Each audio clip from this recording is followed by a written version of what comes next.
And we're back with another video, and don't forget to subscribe and hit that bell for notification.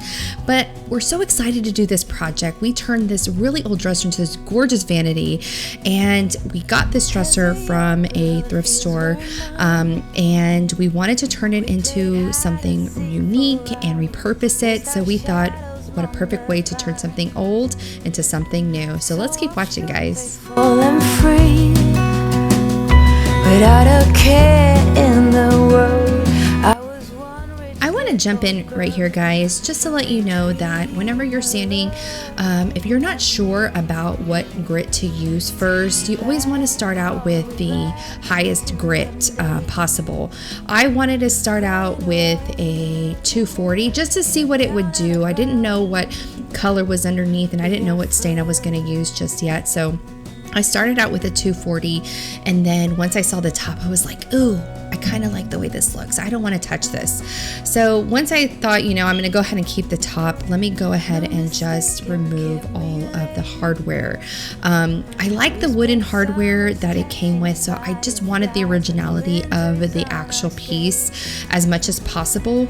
Other than me turning this dresser / chest into a vanity, I liked how opened it was, purposely for the vessel sink part, which I will post a link below where we got that on Amazon, as well as the faucet.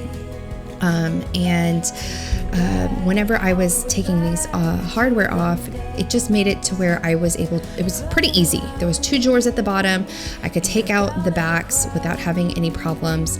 And then of course, if you need a drill or if you need a screwdriver, you can definitely remove hardware using just that.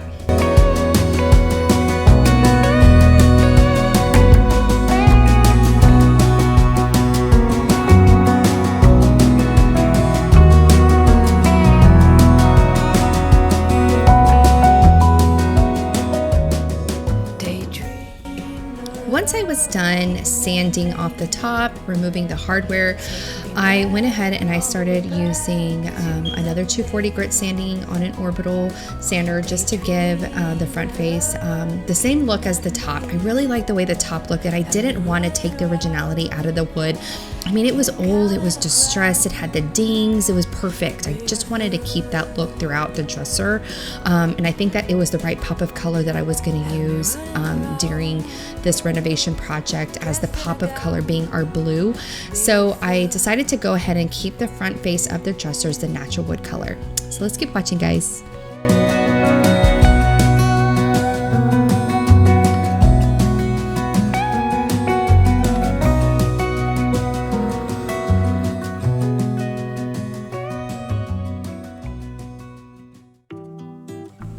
Alright guys, so after I was done sanding, I wanted to come in and do my Lysol antibacterial cleaning solution, just to get not only all the germs and bacteria from the wears and tears of the dresser, but also the dust particles that come along with the sanding.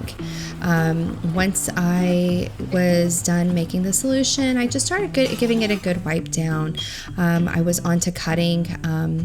Reason being is because it was wobbly in some of the areas, and I didn't want that to be a problem for the actual product. So I went ahead and I cut some whitewood down and put that on the base part to help it prevent the wobbling. So you can definitely do that. You can create spacers, or if you want to rip down the actual base to create a nice solid piece, so that way it doesn't have that wobble, because a lot of old pieces can have some broken bases. But I was able to salvage this and was able to put some whitewood down at the bottom, and it turned out amazing. So let's keep watching, guys.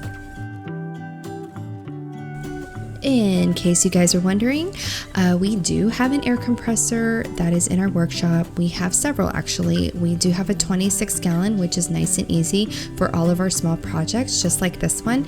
And in this case, I did use a 1.5 18 gauge brad nailer in my brad gun right here. It's very lightweight and it's easy to use, and it gets my projects done, so yay!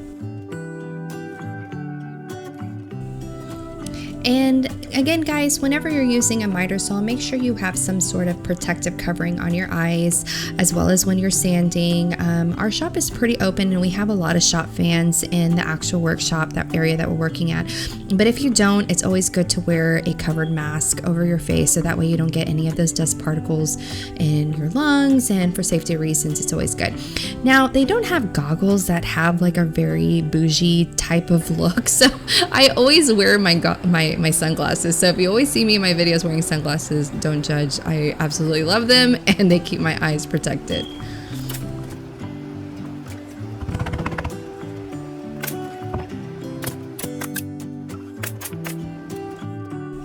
And we're pretty much done with the base. So after I was done using the brown nails and lots of wood glue, you want to make sure you use a lot of wood glue. Went ahead, got some wood putty and started filling in those nail holes. I like this one. I can't even think of the name, but I could probably drop a link down below. It basically is pink, and then whenever it's done drying, it turns brown. So I love it because then it tells me I'm ready to go to sand. So as soon as that was done drying, I was ready to sand, and I did use a 240 grit on that, and then I used an 800 grit just to give it a nice smooth finish. So all right, let's keep watching, guys.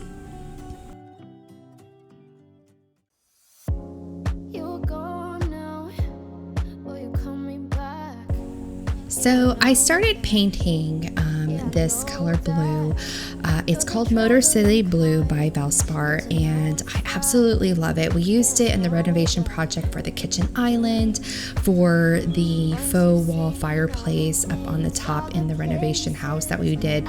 So I wanted to incorporate this, and of course my daughter Arabella was like, "Mommy, I want to paint." So I was like, "Of course, let's paint." So she helped me knock it out as well, which is always nice. We did a dry brushing method. We did use some paint rollers, the foam rollers on the side, which we've done previously in other projects, but this would definitely give me the look that I was going for. And then once I was done painting everything, and my daughter helping me, she did actually help me pick out this color for the entire house. I love to take her on my trips to Lowe's, and she just helped me tremendously by picking out the colors in Holly's room upstairs, as well as Hudson's, which is definitely something that we can't wait to show you guys. So make sure, don't forget to like, hit that bell for notification, and subscribe to our channel so that way you can get the first notification whenever we go ahead and drop that video. So it's going to be really big and exciting. So, but this is just a little sneak peek just to kind of give you an idea of what we're doing for that renovation project. Once we were done painting everything, I kind of went over it again. Just a few coats that you want to go over, so that way you can make sure that you have a nice, good, clean finish.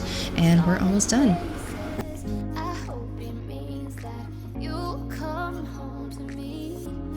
As we're wrapping up on this video, I wanted to show you guys what the restroom looked like before.